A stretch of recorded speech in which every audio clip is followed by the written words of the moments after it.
Forget the Hollywood producer. Forget the comedy star. The man we're talking about, Ice Cube, was the rarest breed in hip-hop. An artist with street credibility that transcended fake bravado. He was the exception to the rule, the one who made it out but never lost his backbone. But before we delve deeper into the terrifying sequence of events, from the NWA Civil War to the eventual clash with the Suge Knight, be sure to subscribe to the Real Hip Hop Fiend channel. In an industry full of rented security and performers playing a role, Cube was known for being willing to straight up swing on folks at public events, with no filter, no fear, and no bodyguards. That wasn't marketing. That was the raw foundation of the man who would later dare to defy the most terrifying figure hip-hop had ever known. Ice Cube flirted with a violence so raw, he himself admitted it could have ended his career before it even began. His test, the defining moment of his personal credibility, came over $20. A drug-addicted local, strung out and desperate, targeted Cube's own mother, Doris Benjamin, weaving a cockamy story for cash. When $20 changed hands, that was it. Respect was violated. The rapper vanished, and the street soldier took over. Cube and a friend grabbed their straps and went hunting for the man, fully intending to kill him. The only thing that saved Cube's life, and arguably the future of West Coast rap, was fate. The target simply wasn't home. Ice Cube, using his own words, detailed the incident. Had went around to my house and gave my mother some cockamy story. So, she gave him $20. He called the man not being home a blessing in disguise, a fortuitous turn that could have rewritten history had it gone differently. Somebody I knew and went to school with, who we knew was heavy on drugs, had went around to my house and gave my mother some cockamamie story. So she gave him $20, and I was so mad. You violated me and my family because you knew you wasn't gonna ever get that $20 back. So me and my friends was going around the corner to kill him, and he wasn't home. So thank God, thank God he wasn't home, because we were young and we was mad and we had a weapon and it was gonna happen. The stability that pulled O'Shea Jackson away from that chaos was his father, Hosea Jackson, who provided the crucial guidance and security that allowed him to choose music over the block. This foundation of genuine street power made him the only figure capable of confronting the brute force of the death row regime. Cube had the guts to face down a killer on the street, but his first true war was waged in the boardroom against the men he called family. This was the moment the foundational beef began. A fight over money that ripped the most dangerous group in hip-hop apart and created the ideal environment for Suge Knight's rise. Ice Cube was the first member of NWA to challenge the group's management structure, believing he was being unfairly compensated by Jerry Heller and Eazy-E. His definitive decision to leave occurred in December 1989 over royalty disputes from the Straight Outta Compton tour. This act of professional rebellion drew immediate fire from the remaining NWA members, who publicly labeled Cube a traitor. This willingness to walk away established a crucial precedent for artist autonomy, the absolute antithesis of the coercive control Suge Knight would later impose. NWA clapped back first, launching disses on their 100 Miles and Runnin' EP in June 1990, and the track Real Niggas. Cube tried to keep it subtle, throwing only a little jab on tracks like Jackin' for Beats. But when they kept coming, Cube decided to end the war quickly and decisively. No holding back. The dispute was cemented in hip-hop history on October 29, 1991, with the release of the legendary diss track, No Vaseline. Produced by Sir Jinx, the song was a nuclear bomb aimed at Eazy-E and Heller. It was so potent, it reportedly knocked an already wounded NWA down like bowling pins. Cube's lyrical shots carried severe real-world fallout.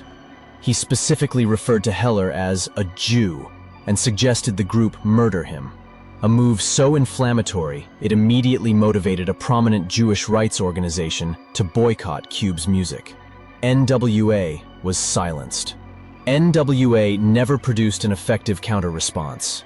Cube's victory, his principled stand against exploitation, inadvertently shattered the most powerful structure in rap. Dr. Dre ultimately followed Cube's lead for the same financial reasons. This weakening of ruthless records created a power vacuum that invited a new, far more dangerous kind of mogul to the table. Suge Knight was already waiting, but the fracture had a violent spillover that was deeply personal. The tension exploded after D. Barnes, host of the Pump It Up show, sensationalized the beef. During an interview segment, Cube crashed the set to diss NWA back, delivering a vicious low blow by mocking the DOC's recent voice-damaging car accident. What it is. Ice Cube on Pump It Up. I got all suckers 100 miles and run. Like to give a shout out to the DOC. Y'all can't play. That was their mentality, sensationalism. Sister D, always in the middle of controversy right here on Pump It Up. A few weeks later, a drunken Dr. Dre spotted D. Barnes at a Def Jam party and flew into a blind rage. He grabbed her by the hair, slammed her head against a brick wall near the stairway, and kicked her. His bodyguard didn't break it up. He held the crowd back with a gun. The reactions from NWA were shocking and unapologetic. Both MC Ren and Eazy-E openly stated that Barnes deserved it. Dr. Dre showed zero remorse, stating, "I just threw her through a door. That's what she get." Barnes sued Dr. Dre for an astounding $22.75 million, a case that was ultimately settled out of court. NWA was shattered, but the beef didn't die. It was immediately inherited. This was Eazy-E's final tactical move: turn a corporate fallout over money into a raw, localized street war. The new targets? Above the Law, ATL, repping Pomona, California. The conflict was fundamentally a brutal intra-West Coast battle for authenticity. ATL's leader, Cold 187 who got his name referencing the California Penal Code for murder, claimed ATL was built with street money. They immediately weaponized Cube's background in a public attack. In an April 1990 Los Angeles Times interview, ATL member Go Mac took the shot. He slammed Cube's credibility, claiming he went away to college and come back and act like this big-time gangster, and was just a schoolboy who never hustled or banged in the street. We're not like Ice Cube that went away to college and come back and act like this big-time gangster in NWA, which at the time, that's what he was. You know, he was a dude that was really sharp with the pen, was kind of a schoolboy, you know, never hustled the street, never banged in the street. Cube's comeback was brutal. He dismissed them as New Jacks, poseurs, from Pomona, who should only talk about the 10 freeway. When that retort hit the paper, Eazy-E immediately called Cold 187 framing Cube's diss as him trying to get his clown on. The response was instantaneous intent to commit violence. Cold 187 made it clear, "I'm gonna beat your boy up when I see him." Eazy-E's faint caution, "Don't do it, homie," was a green light. A corporate executive actively encouraging a physical beatdown to defend his label. Intriguingly, the violence may have involved an even more sinister player. DeLench Mob member JD would later allege that the fight was not just Eazy-E's machination. JD claimed that Marion Suge Knight, who was then establishing his reputation for coercion and violence, had a hand in orchestrating the brawl against Ice Cube on behalf of the Ruthless Records camp. And why did you take it that far? Because if we accept the disrespect, the checking, the shit that happened at Anaheim Celebrity Theater, Right. they wouldn't let me and Jinx and T-Bone through the back door for shit. So it was a setup. It was a setup, and Suge had his hands in that. Suge had his hands in that. So, and like I told the motherfucker, I said, bro, I'm Ronald Abercrombie, nigga. Ain't no motherfucking body. I'm Ronald Abercrombie nephew, nigga. Suge. Ain't nobody worried about your big ass, nigga. You know what I'm saying? He ended up flying on Crazy D from NWA. A lot of people don't remember Crazy D from NWA. He was a Mexican kid. And he always had this dog chain with a Deuce 5 on, a 25 automatic. That night, April 7th, 1990, The inevitable went down backstage at the Anaheim Celebrity Theater. Cube popped into cold 187 UM's dressing room. Before Cube could say anything, 187 threw the first blow. Soon as he stepped in my dressing room, he said, "What's up?" And I give him a right. He tried to give me something, and I give him another left. The two-piece hit hard. So he come back into my dressing room and say, "What's up?" Soon as he say, "What's up?" I give him to him, a two-piece hot wind. Boom, he fall through the door. Security broke it up fast, while Cube's friend JD minimized the damage, projecting the narrative that Cube held his own and didn't fold. Cube knew he needed military-grade backup. He immediately recruited the Lynch Mob, a crew of tatted-up Crips that included Shorty, fresh out of Corcoran State Prison on a robbery conviction. 3 months later, the war went national at the July 1990 New Music Seminar in the Marriott Marquis in Times Square. Cube's crew strategically sent him out, telling him, "Disappear. We don't want you to get in no trouble. We got this." The minute Cube was gone, Shorty threw the first punch at ATL's DJ Total Chaos, igniting a full-on brawl where chairs were flipped and furniture went flying. Witness Sir Jinx described the scene as like West Side Story. The NMS brawl was the definitive statement.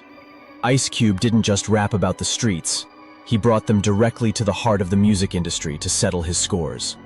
This physical force became the currency of the West Coast. And now, the true king of that currency was stepping onto the scene. The collapse of NWA didn't just break a band, it unleashed a monster.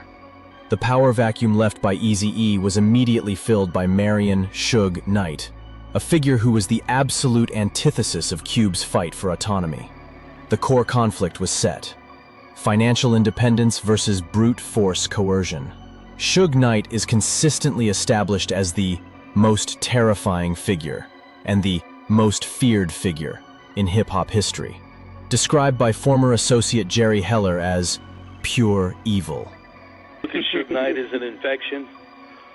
Well, Suge Knight is just evil, and that's what evil does.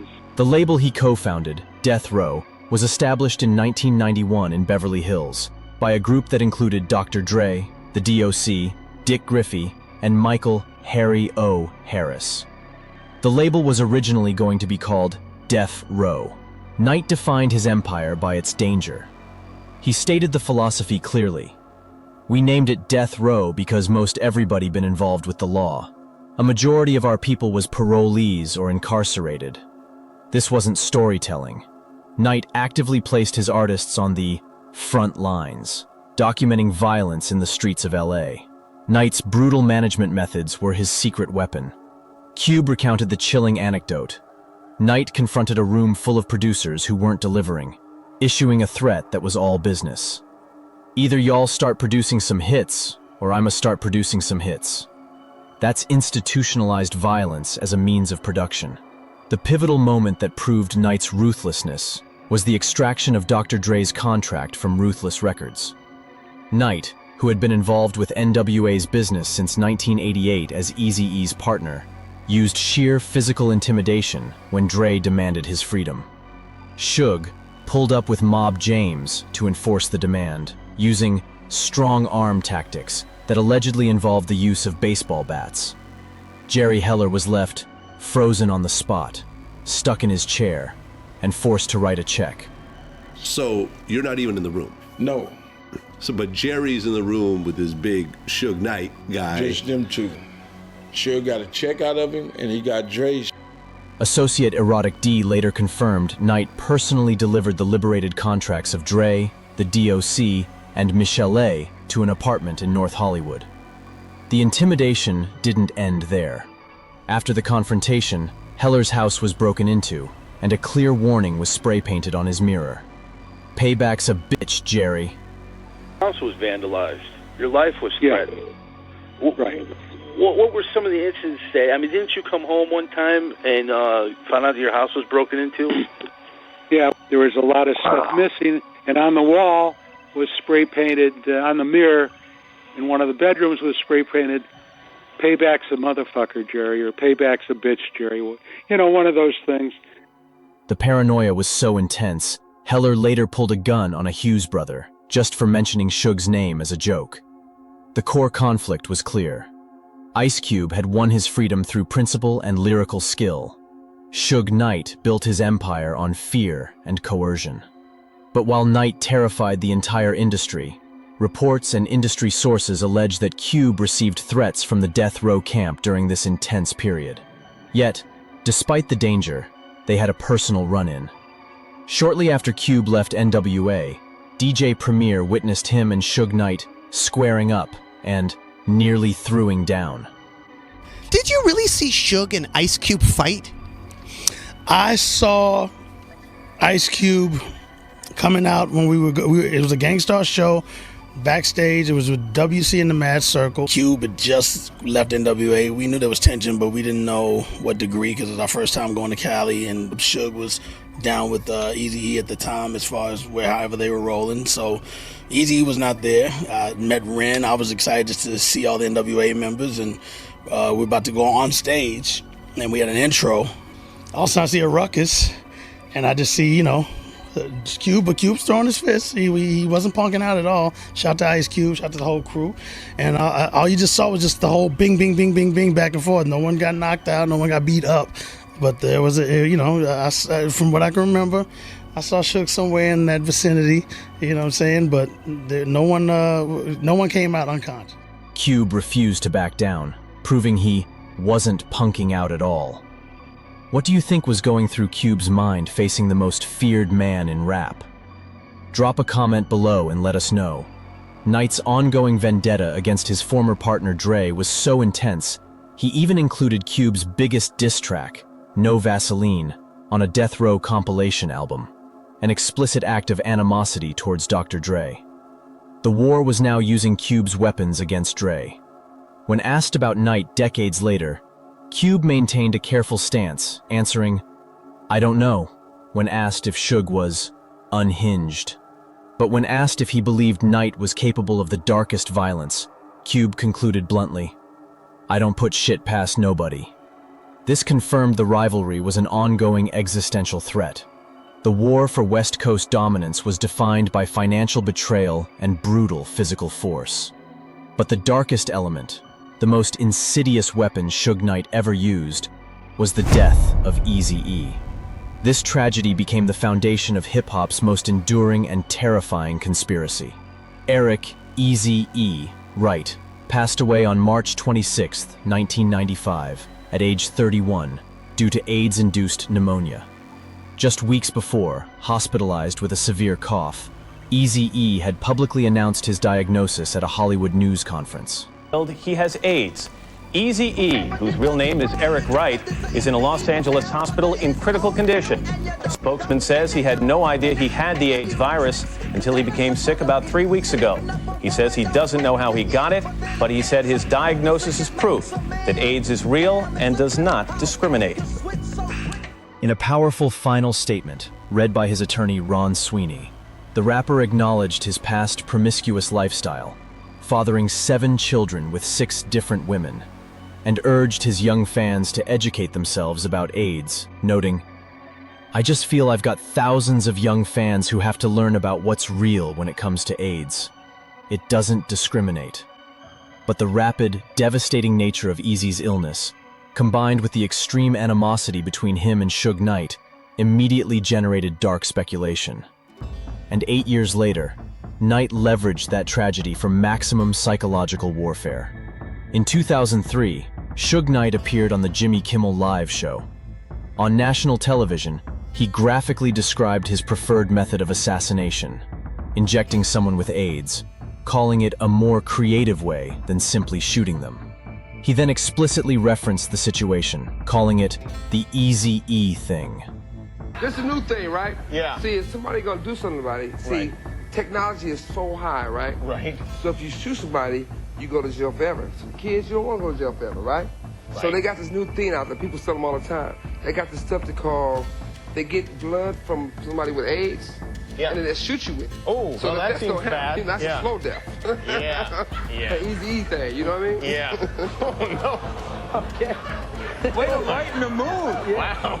Well, Suge's terror alert level just went from elevated to high. This was a calculated act of psychological terror. By linking himself to the most traumatic loss the NWA family ever suffered, Knight cemented his terrifying reputation, ensuring that figures like Ice Cube and Dr. Dre would regard him as a potentially lethal force long after death row's peak. Ice Cube, when confronted with the theory years later, approached it with critical scrutiny. He questioned the logistics. "I think if somebody poke you with one of them goddamn needles, you know." He felt Eazy would have surely told someone, unless he was unconscious. Just say this happened, Eazy would tell somebody, this motherfucker poked me with some shit. Nope. It just sound like if Eazy would have known he got poked, he would have said something. If he didn't know he got poked, then the conspiracy lives on. However, the lingering terror of Knight's persona demanded a final verdict. When asked if Knight was capable of such an atrocious act, Cube did not hesitate. He stated bluntly, "I don't put shit past nobody." Cube, a veteran of rap's most vicious beefs, confirmed the belief that Knight's capacity for extreme malice was entirely believable. Cube was a fighter in the streets and a general in the rap wars. But his next conflict wasn't over money or turf. It was over the soul of hip-hop. This was the brutal ideological battle between purity and commerce. By 1994, West Coast gangsta rap, pioneered by Cube, was the dominant, best-selling style generating massive profit and cultural reach. But it was vulnerable to critique. Common, an esteemed lyricist from Chicago, represented conscious rap, accusing the West Coast machine of selling out for commercial success and prioritizing sensationalism over substance. Cube himself was a complex target, having pioneered aggressive gangsta rap while simultaneously embracing the moral structure of the Nation of Islam, NOI.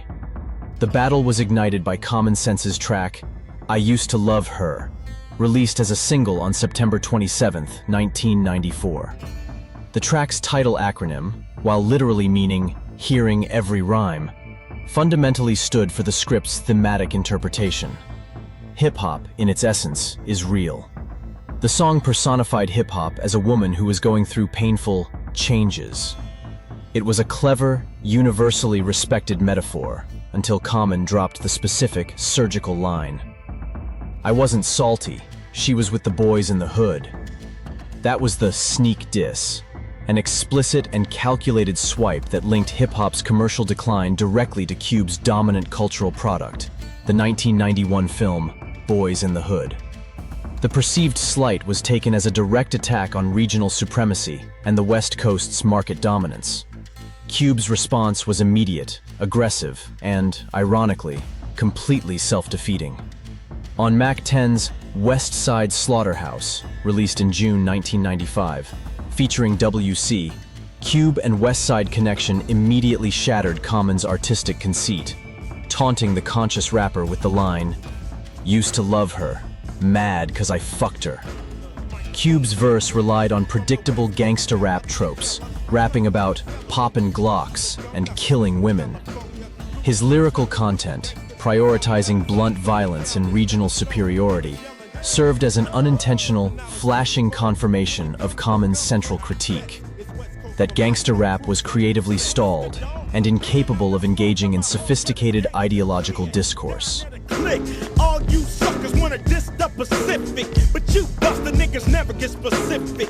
Used to love her, mad 'cause we fucked up. Bitch with no common sense.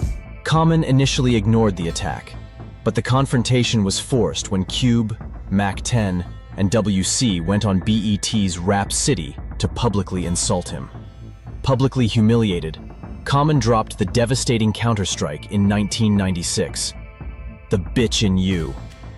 Crafted with help from the legendary East Coast producer Pete Rock, the track moved past music and went straight for Cube's moral fault lines, targeting his fundamental contradiction, the shift from street thug icon to NOI member. Common came for the hypocrisy, dropping the searing reference that Cube was slinging bean pies and St. Ides in the same sentence. This was a masterstroke, juxtaposing the NOI's practice of selling bean pies for community self-sufficiency with the promotion of St. Ides, a cheap malt liquor linked to the very self-destruction the NOI was fighting. The ultimate mic drop that ended the lyrical discussion? Common didn't introduce a new insult. He weaponized Cube's own past misogyny against his moralizing persona, flipping one of Cube's most notorious lines into a savage assertion of his consistent identity. In the immortal words of one, "A bitch is a bitch." What was the coldest line in this entire beef? Tell us in the comments below. The mic war continued, with Cube attempting one final response on West Side Connection's "Who Bangin'" WSCG style. But the stakes were no longer just lyrical. The tragic, real-world murders of Tupac, September 1996, and the notorious B.I.G., March 9, 1997, mandated an immediate end to the bloodshed. The conflict now carried the genuine, lethal risk of fatality. The industry needed a moral authority greater than the record labels and their commercial interests. Minister Louis Farrakhan, leader of the Nation of Islam, to which both artists had ties, responded to the crisis, organizing a pivotal peace summit at the Nation of Islam's Chicago headquarters on April 3, 1997, less than 1 month after Biggie's death. The gathering included high-profile figures such as Snoop Dogg, Ice Cube, the Dog Pound, Bone Thugs and Harmony, and Fat Joe. The summit worked. Cube suppressed the killer final diss track he had prepared, prioritizing community responsibility over competitive pride. I had a record, man, that was a killer. And then we ended up having this summit with Farrakhan. Oh. He helped us squash it. He helped us squash it, so I just never did my record. You recorded it? No, I had the lyrics. Cube later reflected on the moment as a dark moment in his career, admitting Common didn't deserve it, and that he was simply in his feelings. The ultimate sign of enduring reconciliation? Cube cemented the truce by casting Common in his 2016 film Barbershop, The Next Cut, proving that responsibility and brotherhood could triumph over competitive aggression. Cube had faced down traitors, thugs, and the boogeyman himself. But his next rivalry was built on something even dirtier than a diss track. Straight-up theft. This was the beef that got physical not over money, but over stolen rhymes. The drama started in April 1995 with the Friday movie soundtrack, which Cube was curating. Cypress Hill willingly contributed "Roll It Up, Light It Up, Smoke It Up." Everything was solid until Cube, acting as executive, got an early listen to their highly anticipated new album, Temples of Boom. This was viewed by Be Real, who was a huge fan and saw Cube as a mentor, as a profound personal betrayal. Cube instantly heard the centerpiece, the unreleased lead single, "Throw Your Set in the Air." Cube loved it, wanted it, and demanded it for the soundtrack. But Cypress Hill said no. That track was off limits. It was the heart of their new album. We play him the song and he likes it. He goes, "Yeah, that's perfect," me and Muggs ask him, "Hey man, we got a couple of tracks from the album, you want to hear it?" We played him a song called "Throw Your Set in the Air." And he was like, "Oh, that's bang. Can I get that for the movie instead?" They're like, "Man, we'd love to give it to you, but this is gonna be the single on our album." Cube pushed again, asked to hear it one more time. But when their single dropped in September 1995, Cube's title track, Friday, was already out, with a chorus that sounded eerily similar, allegedly mirroring the hook with "Throw Your Neighborhood in the Air." This was a cold-blooded market preemption. But the shady moves didn't stop there. Be Real heard lines in the studio that were almost word for word, like lyrics from the unreleased Temples of Boom. The moment Cube saw the look on Be Real's face, he dipped out of the studio. And when he came back, the stolen lines were gone. To Be Real, Cube had been caught red-handed. And I heard a couple lines that were the same things I used on the Temple of Boom record. And I thought to myself, wait a minute, that's my line. We've reached the point where the battle for creative integrity ends, and the street war for the West Coast begins. Don't miss the climax of the humiliation. Hit that subscribe button and join us. Cypress Hill came back swinging with the savage diss track, No Rest for the Wicked, and later hit back with the DJ-distributed track, Ice Cube Killa. Cube responded with the collective weight of West Side Connection on the track, King of the Hill, framing the conflict as a defense of the entire West Side movement. But while that beef was blazing, Cube had a physical problem brewing with LA artist Sean Solo Fontino, now famously known as Franklin in Grand Theft Auto V, an associate of rapper Cam. And here is the devastating twist the public didn't fully grasp. Cam wasn't just some rival. Cam was Ice Cube's cousin. This was no longer just a turf war. It was proxy violence launched by blood. The two ran into each other at a traffic light, and Solo, acting out of loyalty for Cam, claimed he whooped Cube, snatching the ultimate symbol of his new crew, Cube's West Side Connection medallion. Multiple reports claimed Solo knocked out Ice Cube during the confrontation. This was non-recoverable reputational damage. It was a physical blow delivered from inside Cube's own family circle, amplifying the betrayal and the shame across the entire West Coast rap landscape. Came back up, whooped on his ass. Somehow his chain fell in my hand. I don't know how it got in my hand, but it fell in my hand. Solo didn't keep the chain a secret. He showed up at a Cypress Hill show at the House of Blues and held that chain up high for the crowd to see. The audience lost it. That photograph shook the West Coast. The public shame was so acute that the truce became an imperative for the hip-hop community.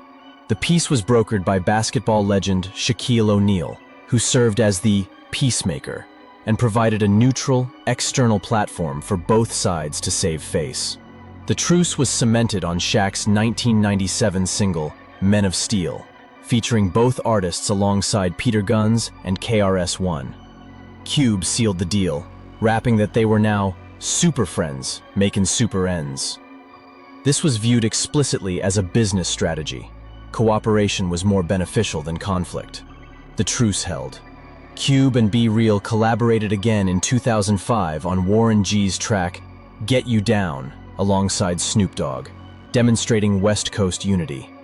Even Solo, the aggressor, later acknowledged that Cube held the power to change lives, stating pragmatically, "We both hustlers, homie. It is what it is," confirming the animosity was definitively over with. For decades, the conflict between Ice Cube and Suge Knight remained ideological, a war of words, threats, and proxies. But in 2015, the two narratives collided in a violent, real-world flashpoint that proved the threat posed by Knight was never just a myth. The stage was set in Compton, California, on January 29, 2015. Ice Cube, Dr. Dre, and rapper The Game were shooting a promo for the Universal film about the rise of NWA. The film was Cube and Dre's final narrative victory over the past. Then, the living symbol of their past conflict arrived uninvited, Suge Knight.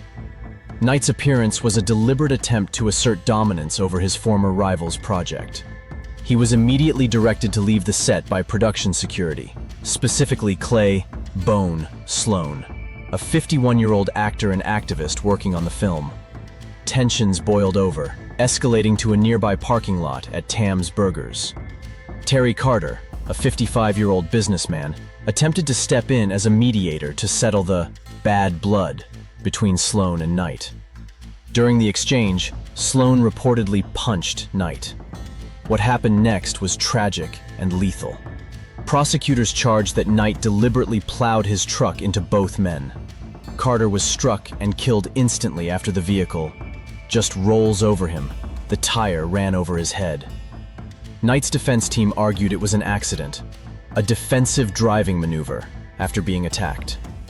Clay Sloan, the injured victim, refused to identify Knight in court, telling the judge directly, "I'm no snitch." This was the street code, silence that exposed the true, ongoing power of Knight's reputation, even after the homicide. The judge noted his belief that Sloan was being deceptive. Ice Cube and Dr. Dre, the producers, were sued for wrongful death by Carter's family. claiming they were negligent for hiring Sloan, a known gangster who had serious beef. Cube learned the news from a phone call, stating he just turned on TMZ or some shit like everybody else.